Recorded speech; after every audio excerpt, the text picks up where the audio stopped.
Bakit maraming mga babae kapag single, strong, independent woman, pero pag may relasyon, proud baby girl? Ano ba? Parang ano lang, palambing lang. Tapos pag nagiging single kasi parang dun lang nila na-express yung ano nila.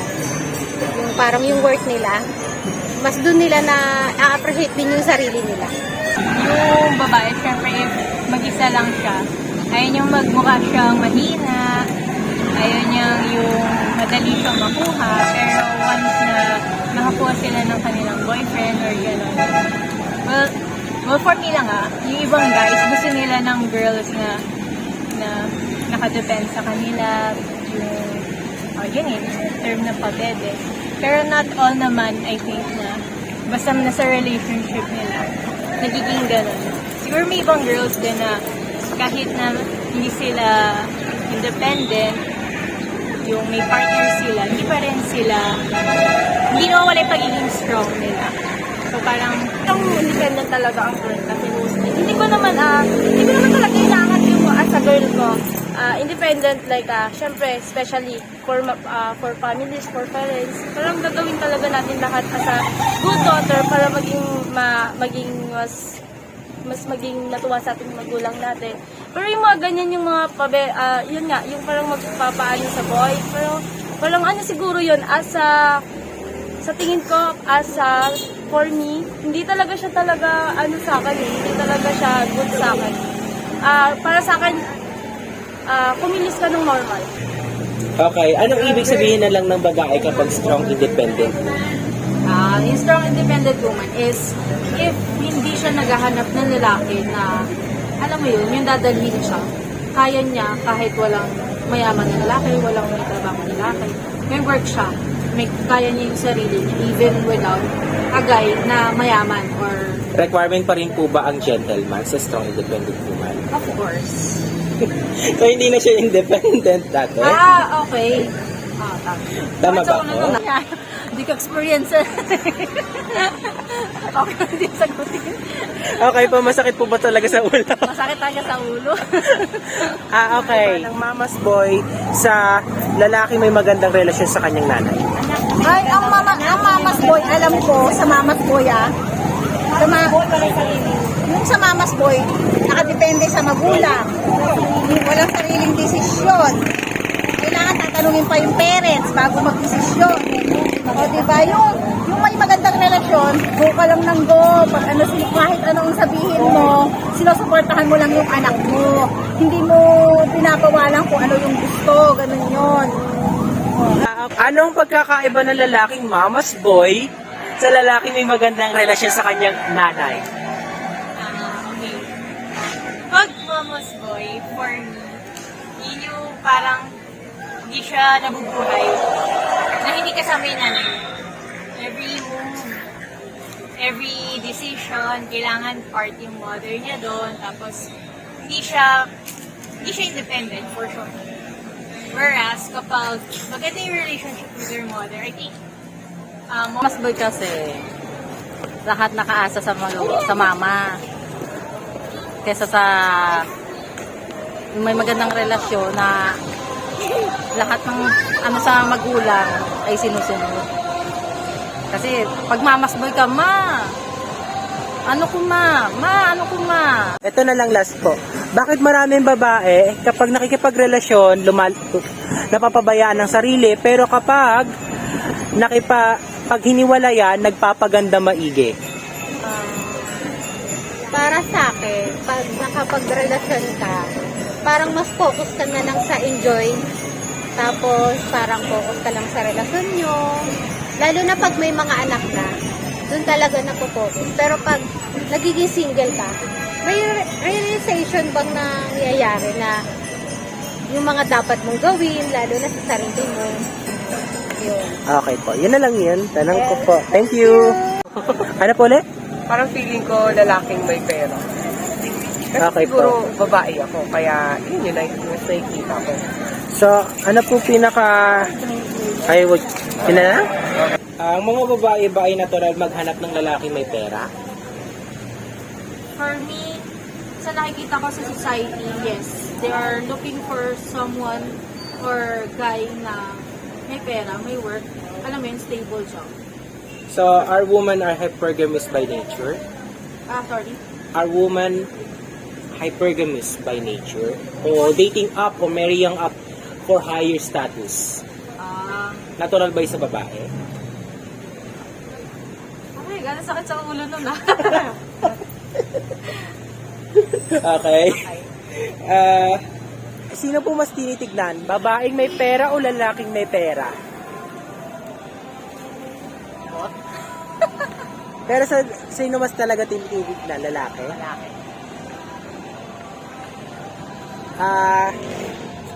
Ano pinagkaiba ng toxic misogyny sa toxic na tao?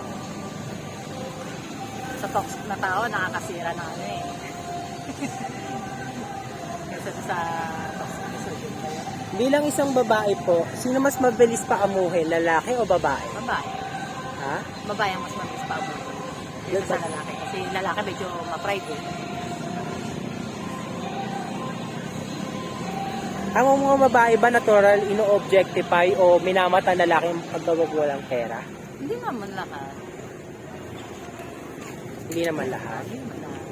Alam niyo po ba ang salitang hypergamy? Ano yun? Pakikipag-date o pag-aasawa sa mataas na estado. Sino mas maiging gumawa nun? Lalaki, babae? Sa ganyan kasi parang mas anong babae. Okay po. Babae, proud maging strong independent siya kapag single, pero gusto maging baby girl kapag may lalaki. Ano ba yan? Bakit nagiging independent? Bakit maraming babae kapag single, strong independent, kapag may jowa, May proud jowa baby girl? ako eh. May jowa ako. Hindi ko danas yan. Okay. Bakit maraming babae na mamlastik ng kapo babae? Kasi plastic. Oh, di ba kaya nga sabi nila kapag mas magandang kaibigan yung lalaki kasi no toxic, no plastic. Kapag babae kasi inggitera. Kababaihan. Bakit mahirap pagkain? Depende naman kasi yan sa pakikisama. Pero para sa akin mahirap. Kasi kung dalawa kayo, halimbawa dalawa mag-best friend, merong isa sa inyo lamang. Ayun po. Ayun po, contestant. Bilang isang babae may nobyo, anong katotohanan na nalaman mo sa kalalakihan? Ano? Manluloko. Hindi manluloko kasi hindi ko danas. Para sa akin, maalaga. Bilang isang babae, ano pinagkaiba ng mama's boy sa lalaki may magandang relasyon sa kanyang ina? Ang laki ng pagkakaiba nila kasi ang mama's boy, yung lahat ng sabi ko, yung bang lahat ng ginagawa ng bata, lahat ng ginagawa para sa akin ng mama's boy. Lahat ng gagawin niya, parang nakadepende lang. Papaalam sa ganito, sa ganyan. Kailangan lahat ng gagawin, na kay mama yung ano. Then, ang sa magandang relasyon sa magulang, para sa akin naman yung kung paano mo siya best patuloy yung magulang sa lahat ng desisyon. Ano pinagkaiba ng mama's boy sa isang lalaki na may magandang relasyon sa nanay niya? Siguro yung mama's boy kasi is, for me ha, yung mama's boy kasi is parang more on spoiled. Tapos sorry, yung isa is, May magandang relasyon sa kanyang nanay. so yung mama's boy para sa akin is spoiled. Tapos yung magandang relasyon naman sa parents niya is siguro yung maganda yung pagpapalaki sa kanya ng parents niya. Yun yung para sa akin. Bakit maraming babae na mamlasik ng kapwa babae? Hoy, Diyos ko. Meron nga isang reason. Pwedeng, kaya kita na plastic kasi it's either na kailangan kita pasumahan or it's either na may isang bagay na pinaipan kita sa'yo. Ganon. Bakit mahirap po magkaya sa kababaihan? Para sa akin hindi naman. Depende sa tao. Sino mas sinitignan sa mundo? Lalaki may pera o babaeng may pera? Babae may pera. Bakit? Para sa akin na, mas okay sa kanila yung babae may pera. Hindi sila dedepende sa lalaki. Pero sa lipunan, sino mas tinitignan? Lalaki siya. Kasi parang sila yung nagbibigay sa atin ng ano eh. Sila yung nagbibigay sa atin ng parang ano, parang kakasigan or what. Bakit maraming babae na mamlasik sa kapwa babae? Depende naman yun sa babae. At depende din sa pinaplastic mong babae. Kasi merong ibang babae, plastic din sa'yo. Diba? Merong inggitera, mayabang. Bakit hirap magkaisa kababaihan? Ha? Ba- Mahirap magkaisa talaga yung hindi nagkakaintindihan. Pero pag nagkakaintindihan, nagkakaisa siyempre. Bilang isa babae ngayon, bakit maraming babae na mamlasik ng kapwa babae? Depende naman sa ano yun. At bakit mahirap magkaisa kababaihan? Kasi depende sa pakikitungo ng isang tao yun sa atin. Depende sa harap. Pinagkaiba ng toxic misogyny sa toxic na tao. Toxic misogyny is yung parang, misogyny is sexist? Oo, hindi. Parang Bias sila. bias na lalaki. Ganun. Bias sa lalaki. Pero ano pinagkaiba sa toxic na tao? Hindi ba parehas lang yun? Misogyny. Masakit talaga sa ulo. Medyo mahirap yung pero when it turns to toxic, kasi depende yan sa, siguro may reviews sa another person. Kunyari, may experience na siya when it comes to that. So, siguro, parang parehas lang din sila. Bakit maraming babae na mamlastik sa kapwa babae at bakit mahirap magkaisa sa kababaihan? Kasi, actually, mahirap ang relationship ng girls. Very superficial na. Okay. Ito na pa ulit. Pangalawang tanong. Bilang isang babae, ano nagbago sa mga kalalakihan ngayon na napansin mo? Ano? Bago sa kalalaking mo. Parang ang bilis nila sumuko. Basta Ha? pagdating sa ugali, Mabilis sila sumuko? mabilis na silang sumuko. Parang option agad nila, hiwalay. Ang mga kababaihan ba, ino-objectify ang mga lalaki kapag walang pera? For me nga, sa akin hindi naman. Sa akin okay lang kahit wala siyang pera or wala siyang money. Okay. So, Anong napansin nyo nagbago sa mga kalalakihan ngayon? ngayon, marami. Lalo nga sa mga kabataan ngayon na lalaki. More on ano sila, gadgets. Pag inutusan ng magulang, puro wait, teka lang. Alam mo ba kung anong karakteristik ng isang toxic na tao? Yes. Paano mo ma-describe? Siguro yung mga, para sa akin yung toxic, Dali na sa lalaki. sa lalaki talaga. Oo. Siguro yung toxic traits is yung laging kang pinagbabawalan. Parang, kunyari, makikipagkita ka sa mga friends mo, or makikipag-date ka with friends, or may mga katrabaho ka na lalaki, tapos pagbabawalan. So, Ano po ang pinagkaiba ng dinidisiplina sa kinokontrol? yung dinidisiplina kasi is, siguro is, inaayos niya lang kung ano ka. And then yung, yung kinokontrol, tama. Apo. Yung kinokontrol kasi, parang yun yung para sa akin toxic. Okay lang disiplinahin ka, pero wag yung sobrang control. Bilang isang babae, ano napansin mo nag-iba sa mga kalalakihan?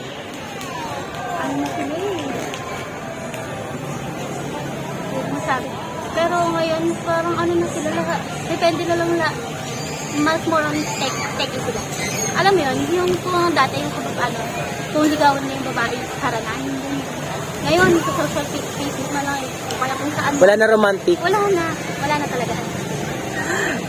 Simula kabataan, ano pinaka-totoo sa mga kalalakihan? Noon, ang mga lalaki hindi mga dalgero, dahil chismoso.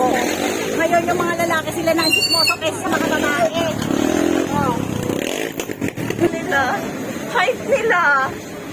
Hype nila, syempre. Ano pinagkaiba nun? Ano? Mas nagkakaunawaan yung may magandang relasyon sa natin. Bakit maraming... Hindi ko alam. Okay. Bilang isang babae, bakit mahirap magkaisa ang kapwa babae? Kasi parang tawag mo, hindi kayo nagkakaintindihan, ganun parang toxic. Bakit maraming babae na mamlasik ng kapwa babae? Siguro ayaw nila yung mga nila sa'yo, ayaw kanilang ingit naiingit sila. Bilang isang 23 years old na babae, anong pinakatotoo totoo sa mga kalalakihan na experience mo? O naobserbahan mo? Cheater.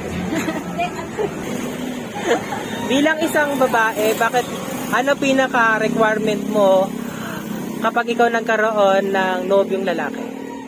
Pinaka-requirement ko siguro syempre maging CPA muna ako. Yan. Tapos after nun, kapag pag nakuha ko na lahat ng achievements ko sa buhay, siguro ready na ako sa ganun. As if now kasi hindi talaga.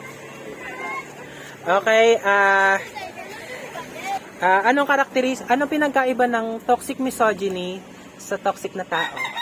Toxic na misogyny is parang magiging lang siya, calm lang, parang balancing lang. Pag toxic na tao kasi parang lahat na talaga hindi lahat pwede, like a relationship. Sige, pasok natin sa question mo. Toxic, ganyan. Yung girl, yung boy hindi hindi pabayagan yung girl na makipag-party with friends. Ganon. Toxic talaga yon, especially. And